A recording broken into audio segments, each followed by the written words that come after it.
কাকু, আপনার একটু লজ্জা নাই? আপনি এ কেমন ভিডিও দেখলে কাকু? কাকু, আপনি যে ভিডিও আমাকে দেখালেন সেটা দেখার পরে 2 দিন ধরে ঘুম নাই কাকু। তুমি আমায় কি দেখালে কাকু? তুমি এখন এর সমাধান বের করো। এই ভিডিও দেখার পরে আমার চোখে ঘুম নাই। কাকু তখন বলল, এর সমাধান খুব সহজ। আমি এর সমাধান করে দিতে পারব। তোমার ভালো ঘুম হবে।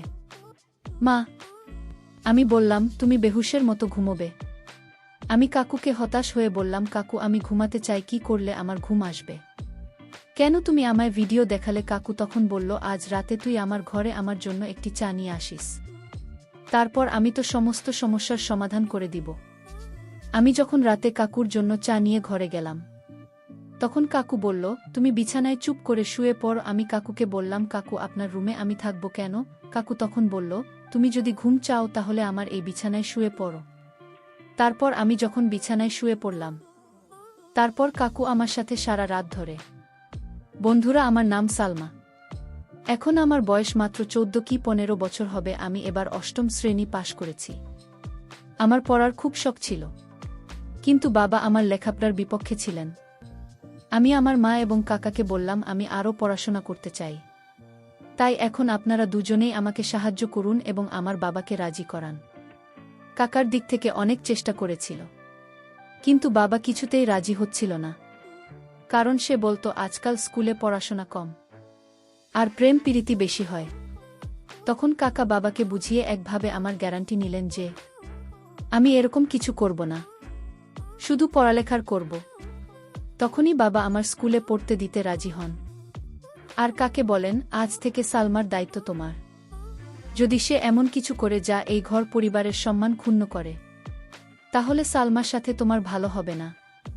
কাকা বাবাকে বললেন, ভাই চিন্তা করবেন না, আমি সালমার প্রতিটি গতিবিধির উপর নজর রাখব। এই সময় আমি জানতাম না যে কার মনে কি ছিল আর কেন তিনি আমাকে এত সমর্থন করছেন। কিন্তু আসল ব্যাপার হলো, আমি কখনো ভাবিনি যে কাকার সাথে আমার বন্ধুত্ব এত গভীর হয়ে উঠবে। তারপর কয়েকদিনের মধ্যেই কাকা আমার সাথে গিয়ে আমাকে ক্লাস 9-এ ভর্তি করিয়ে দিলেন। প্রথম দিকে তো মন দিয়ে পড়াশোনা করতাম, স্কুলে কারো সাথে বেশি ফ্রি হতাম না, এবং স্কুলে যা কিছু হতো রাতে বাড়িতে এসে কাকাকে সব খুলে বলতাম। কাকা আমার সাথে খুব ফ্রি হতে শুরু করেছিলেন এবং আমি অনুভব করতাম যে তিনি আমার দিকে খুব অদ্ভুতভাবে তাকিয়ে আমাকে দেখতেন। কারণ আমার কাকিমা গ্রামে থাকতেন এবং আমার কাকা কাজের জন্য আমাদের বাড়িতে থাকতেন। তারপরে স্কুলে আমার একটি মেয়ের সাথে বন্ধুত্ব হয়, যার সাথে বন্ধুত্ব করার পর আমার জীবনে একদম বদলে যেতে শুরু করে। কারণ এই বন্ধুটি আমাকে বলেছিল যে আমার এনগেজমেন্ট হয়ে গেছে। একদিন সে আমাকে তার বাগদত্তার সাথে পরিচয় করিয়ে দিল। আমার বন্ধু আমাকে বলল, আমাদের বিয়ে ঠিক হয়ে গেছে। তাই আমরা দুজনেই একে অপরের সাথে, এবং এখন আমাদের মধ্যে আর কোনো পর্দা নেই। এরপর আমি আমার বান্ধবীর কাছে থেকে সবকিছু জানার চেষ্টা করতাম। হয়তো আমার এটা জানার বয়স তখন হয়নি, বা আমার বয়সটা এমন ছিল যে সব জেনেও আমি সহজে ভুল পথে চলে যেতাম। কিন্তু তারপর সেই ঘটনাই ঘটতে থাকে। আমিও সেই সব বিষয়ে আগ্রহী হতে লাগলাম। এর আগে কোনো ছেলের সাথে আমার বন্ধুত্ব ছিল না, তাই আমি যখনই এসব ভাবতাম তখনই কাকার চিন্তা আমার মাথায় নিজে নিজেই চলে আসত। তারপর আমি মনটা ঝেড়ে ফেলে মনে মনে বলতাম, সালমা, এসব তুই কি হাস্যকর কথা ভাবছিস? উনি তো আমার কাকা। কিন্তু তারপর আমার কাকার কথাও আচরণ আমার এই ভাবনাগুলোকে আরও উৎসাহিত করতে থাকে। কিন্তু কাকার মনের কথা আমি তখনও জানতে পারিনি। মাঝে মাঝে এমন ভাবতাম, কাকা হয়তো আমার সম্পর্কে একই কথা ভাবছেন, কিন্তু মাঝে মাঝে তার মনোভাব আমার উপর খুব কঠোর হয়ে যেত। তিনি আমাকে মনে করিয়ে দিতেন যে তোমার বাবা খুব কঠোর এবং তুমি যদি কোনো ভুল করো তবে তিনি তোমার পাশাপাশি আমার অবস্থাও খারাপ করে দেবেন। তার কথাগুলো শুনে নিজেকে আগলে নিতাম। স্কুলে গেলেই আবার ওখানে সেসব কথা শুনতে পেতাম। তারপর স্কুল থেকে বাড়িতে ফিরে বন্ধুদের বলা কথাগুলো ভাবতে শুরু করলাম। সেদিন কাকার কাছ থেকে বাড়ি ফিরলে তিনি এসে আমার পাশে বসলেন এবং কথা বলতে লাগলেন। কি ভাবছে জানি, তাও আবার এত গভীরতা নিয়ে কাকার দিকে তাকিয়ে বললাম, কাকা জানো আমার বন্ধু আজ আমাকে কি বলেছে? প্রতিবারের মতো আজও আমি আমার মনের কথা কাকার সাথে ভাগাভাগি করতে লাগলাম। ছোটবেলা থেকেই আমার একটা অভ্যেস ছিল, আমি কাকে সব খুলে বলতাম, সেটা যেমন কথা হোক না কেন। এরপর কাকা আমার দিকে তাকিয়ে বললেন, হ্যাঁ বলো, তুমি কি বলতে চাও? তোমার বন্ধু তোমাকে কি বলেছে? আমি তাকে বললাম, আমার বন্ধু আমাকে বলেছিল ইন্টারনেটে অনেক ধরনের ভিডিও আছে, যেসব ভিডিওতে সব ধরনের তথ্য পাওয়া যায়। তাই আমি বলছি কি কাকা, তোমার যে মোবাইলটি আছে আর তাতে তো নেট প্যাকেজও আছে, তুমিও নিশ্চয়ই সেই ভিডিওটি দেখেছ। তাহলে কেন আমরা দুজনে একসাথে ভিডিওটি দেখি না? আমি মুখটা কাকার কানের কাছে নিয়ে এসে ফিসফিস করে কথা বলতেই তিনি বিস্ফোরিত চোখে আমার দিকে তাকাতে লাগলেন। আমার মনে হলো সে আমাকে একটা বোকা দেবে, কিন্তু তারপর হঠাৎ তিনি আমার দিকে মনোযোগ দিয়ে তাকালেন। সম্ভবত তার মনের মধ্যে কিছু সিদ্ধান্ত নিলেন এবং তারপর তিনি হাসলেন। কাকা আমার সাথে ফিসফিস করে কথা বলতে শুরু করলেন, তোর বাবার সামনে এমন কথা ভুলেও যেন বলিস না, নইলে তোর বাবা শুধু তোর অবস্থাই খারাপ করবে না, তার সাথে আমাকে ঘর থেকে বের করে দেবে, কারণ আমি তোর দেখভালের দায়িত্ব নিয়েছি। তখন আমার থাকার সমস্যা হয়ে যাবে। বাকি রইল ভিডিও দেখার কথা। ভিডিওটি দেখার জন্য তুমি রাতে আমার রুমে আসতে পারে, আমি তোমাকে সব ধরনের ভিডিও দেখিয়ে দেব। কাকার চোখে একটা উজ্জ্বল দুষ্টুমি ছিল, যা আমি সেই মুহূর্তে বুঝতে পারিনি। এরপর কাকার রুমে চলে গেলেন এবং আমি পড়াশোনা করতে লাগলাম। পড়তে পড়তে আত্মসময়ের কথা ভাবতে লাগলাম। এখন আমার মন বইয়ের প্রতি আগ্রহী ছিল না।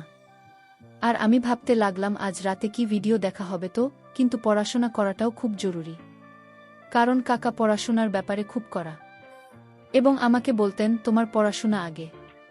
তিনি বলতেন তুমি যদি পড়ালেখায় ভালো হও তাহলে তোমার বাবা বুঝবেন এবং তোমার স্বাধীনতার দরজা তোমার জন্য খোলা থাকবে। তার বক্তব্য আমার কাছেও একেবারে সঠিক মনে হতো। তাই আমি আমার মন থেকে সমস্ত কিছু মুছে ফেলে এক আগ্রহের সাথে আমার স্কুলে যেতে লাগলাম। আমি অপেক্ষা করতে লাগলাম কখন রাত হবে। রাত হলে শান্তিতে কাকার রুমে গেলাম। রুমে গিয়ে দেখি কাকা মেয়েদের পত্রিকা দেখছিলেন। আমাকে দেখামাত্র তিনি হাসতে শুরু করলেন এবং পত্রিকাটি লুকিয়ে ফেললেন। শীতের মৌসুম চলছিল আর দিনকে দিন ঠান্ডা বেড়েই চলেছে। আজ রাতে খুব ঠান্ডা ছিল, তাই আমি গিয়ে কাকার বিছানায় তার কাছে গিয়ে বসলাম। এরপর তাকে বললাম, এখন তাড়াতাড়ি ভিডিওটা দেখাও, না হলে বাবার আসার সময় হয়ে যাবে। তারপর আর সময় নষ্ট না করে কাকা আমাকে ভিডিও দেখাতে লাগলেন। ভিডিওটি দেখার সাথে সাথে আমার যে কি হচ্ছিল তা বোঝাতে পারবো না, কিন্তু কাকতালীয়ভাবে আমরা মাত্র কয়েকটি ভিডিও দেখেছিলাম। যখন বাবা আমাদের রুমে এলো এবং সে আসার সাথে সাথে আমার সাথে কথা বলা শুরু করলো, এত রাতে কার ঘরে কি করছো, তোমার রুমে যাও। বাবা খুব কড়া প্রকৃতির মানুষ ছিল এবং আমি তাকে অনেক ভয় পেতাম। তাই বাবা যখনই কথাটা কঠোরভাবে বলল, আমি সব ভুলে দ্রুত আমার রুমে চলে আসলাম। ভাবলাম বাবা কাকা রুম ছেড়ে নিজের রুমে যাওয়ার সাথে সাথে আমি আবার কাকার রুমে চলে যাব। কিন্তু এই রাতে বোধ হয় কাকার সাথে বাবার কিছু জরুরি কাজ ছিল। বাবা অনেকক্ষণ কাকার ঘরে বসে রই, আর অপেক্ষা করতে করতে আমি কখন ঘুমিয়ে পড়লাম বুঝতেই পারিনি। আর বাবা কখন যে রুম থেকে চলে গেল তাও জানি না। পরের দিন স্কুল থেকে ফিরে রাতের জন্য অধীর আগ্রহে অপেক্ষা করতে লাগলাম, কারণ আমি কিছু ভিডিও দেখে নিয়েছিলাম। আর যখনই সময় হল কাকার রুমে চলে গেলাম ভিডিও দেখতে। কিন্তু কাকা বললেন, এই মুহূর্তে আমি আমার অফিসের কাজ শেষ করছি, এক কাজ করো, কিছুক্ষণ পর আমার রুমে এসব ভিডিও দেখাত।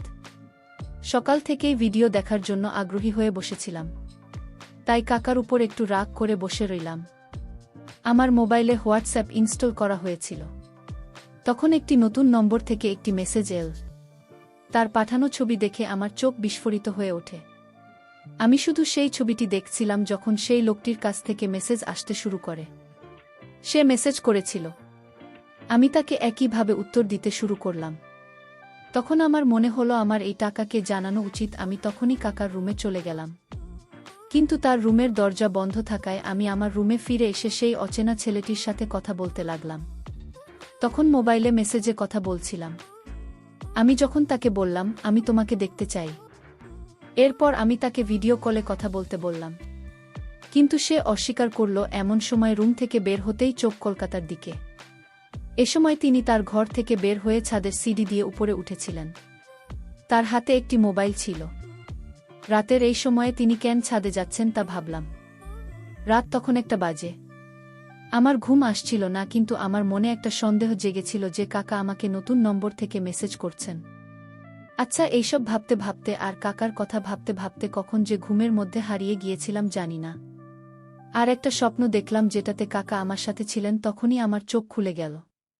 খুব সকালে দেখি কাকার মেজাজ খুব ভালো ছিল।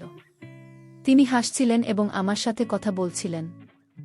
এর আগে আমি পায়ে হেঁটে স্কুলে যেতাম, কিন্তু আজকে বলল আজ তোকে আমার বাইকে করে স্কুলে নিয়ে যাব। তাই আমিও তার সাথে গেলাম। স্কুল শেষ হয়ে গেট থেকে বেরোতেই দেখি কাকা আমার জন্য অপেক্ষা করছিলেন। আমার মনটা আজ খুব খারাপ ছিল, কারণ আমার বান্ধবী আমার উপর রাগ করেছিল, কারণ আমাদের মধ্যে ঝগড়া হয়েছিল। পথে কাকা আমার মন খারাপের কারণ জিজ্ঞেস করলে আমি বললাম যে আমার বান্ধবীর সাথে আমার ঝগড়া হয়েছে, এজন্য আমার মন খুব খারাপ। তখন কাকে বলল আমাকে তোমার মন ভালো করতে দাও, দেখবে সব কিছুই তোমার খুব ভালো লাগবে। এরপর কাকা একটা বিরিয়ানির দোকানের সামনে বাইক থামান। তিনি জানতেন যে আমি বিরিয়ানি খুব পছন্দ করি। তারপর আমরা দুজনেই সেখানে বিরিয়ানি খেলাম। কাকা সেখানেও আমার সাথে মজার গল্প করছিলেন। এরপর কাকার সঙ্গে বাড়ি ফিরে এলাম। সেদিন আমার মা আর বাবা বাড়িতে ছিলেন না, মনে হয় কোনো আত্মীয়ের বাড়িতে বেড়াতে গিয়েছিলেন। তাই কাকা আমাকে জিজ্ঞেস করলেন, সালমা, তুমি তো আমাকে সেই ভিডিওটি আর দেখার কথা বললে না তো? তখন আমি তাকে বললাম, আমি এটি আগেই দেখে নিয়েছি। কাকা হঠাৎ চমকে আমার দিকে তাকাতে লাগলেন আর বললেন, কেমন করে দেখলে? তোমার তো শুধু হোয়াটসঅ্যাপ প্যাকেজ আছে। তিনি আমাকে কড়া গলায় জিজ্ঞেস করলেন। আমি তাকে বললাম, আমি একটি নতুন বন্ধু বানিয়েছি, সে পাঠিয়েছিল। আমি রাতে এসেছিলাম তোমাকে বলতে, কিন্তু কাকা তখন তুমি ঘুমোচ্ছিলে। এই কথা শুনে কাকা গভীর চিন্তায় হারিয়ে যায়। তিনি বলেন, তুমি এখন যাও। আমি আমার রুমে গেলাম। লাঞ্চে ফিরে এসে দেখি কাকা আমার মোবাইলে কিছু খুঁজছেন। আমাকে তার দিকে যেতে দেখে কাকা আমার মোবাইলটা টেবিলে রাখো। তারপর দুজনে একসাথে মিলে খাবার খেলাম। খাওয়ার সময় যখনই আমি কাকার দিকে তাকাতাম, আমার মনে হতো তিনি আমার দিকে আর চোখে তাকিয়ে আছেন। আমার মনে হলো সে আমাকে কিছু বলতে চাইছে, কিন্তু বলতে পারছে না। মনে মনে ভাবতে লাগলাম, কাকা একবার প্লিজ বলে ফেলো, আমি তোমাকে একটু বারণ করব না। তখন আমার চোখ কাকার মুখ থেকে সরে গিয়ে আমার মোবাইলের উপর পড়ে, কারণ আমি তখনও সেই অচেনা ছেলেটির মেসেজের অপেক্ষায় ছিলাম। সে তখন আমাকে মেসেজ করেনি, আর কাকা কিছু বলতে যাচ্ছিলেন।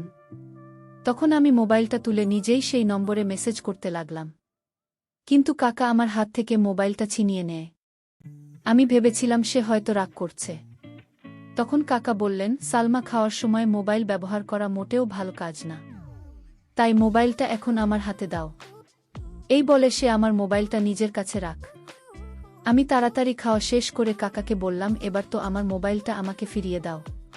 কাকে বলল, আমি তোমাকে দিয়ে দেব, আগে তুমি আজ আমার একটা উপকার করো। আমিও তাই করলাম। দ্রুত বাসনপত্র সংগ্রহ করলাম এবং তারপর আমার স্কুলের কাজ শেষ করলাম।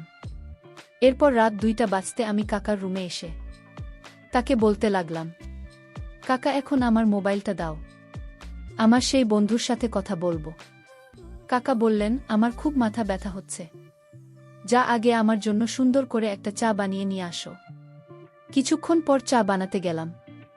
চা বানানোর পর রুমে এসে চা টেবিলে রেখে চলে যেতেই তখন কাকা আমাকে বললেন, তুমি আজ রাতে আমার রুমে থাকো। আমি অবাক চোখে তার দিকে তাকাতে লাগলাম। বন্ধুরা, তারপর কাকা আমার সাথে কি করেছিল তার পরের পার্টটা আগামীকাল আপলোড দেওয়া হবে। সেই পর্যন্ত সবাই ভালো থাকবেন। ধন্যবাদ।